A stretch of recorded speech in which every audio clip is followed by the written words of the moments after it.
15 minutes Tiffin recipe by Farms to Families. In a hot pan, we'll add oil. To this, we'll add chopped garlic. Make sure it turns brown. To this, we will add vegetables of our choice. I have added 3-color capsicum and American corn. To this, we'll add around 1 tablespoon of besan or gram flour. Now I've added 2 teaspoons of Malaysian red sambal sauce. Mix the sauce well. To this, I've added around half cup of coconut milk, salt to taste, and around half teaspoon of soya sauce. To this, I've added around 2 teaspoons of pure and natural jaggery powder by Farms to Families and around 1 teaspoon of red chili garlic oil. I've added the cooked rice.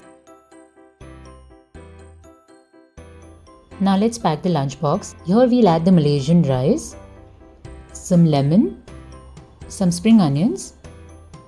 To this we'll add Besan Laddoos by Farms to Families. To this we'll add baked Rajma chips by Farms to Families and some veggies. Our tiffin is ready. Happy eating!